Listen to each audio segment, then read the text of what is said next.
Assalamu alaikum ve rahmetullahi ve berekatuhu. Muhterem kardeşler, din kardeşlerim, barcha Müslümanlarga.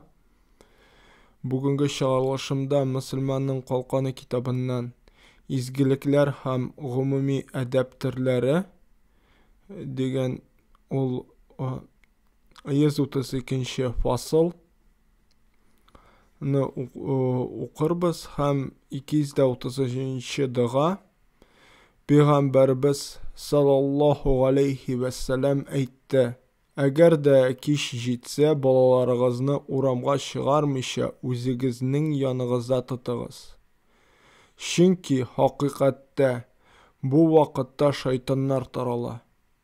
Eğinde köpmedir vakit uzgaş balalarınızı yanınızdan jiberigiz. Hem Bismillah aytıp ишекләрегезне ябыгыз. Hakikatte ябылган ишекләрне шайтан ача алмый. Bismillah әйтеп,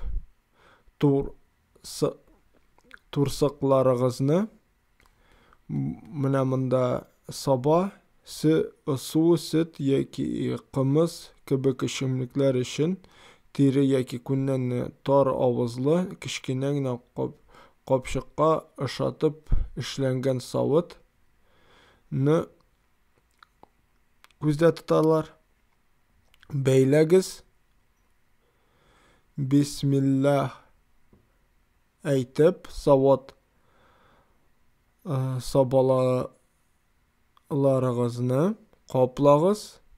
Kaplarga bir нәрсә булмаса да üstüne аркылы берәр нәрсә куегыз һәм кәндилләрегезне сүндерегез. Кәндил ул берничә шәм куела торган шәмдәл.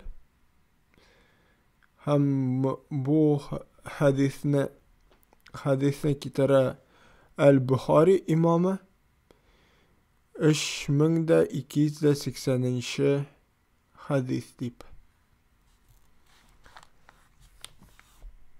Esselamu aleyküm ve rahmetullahi ve berekatuhu.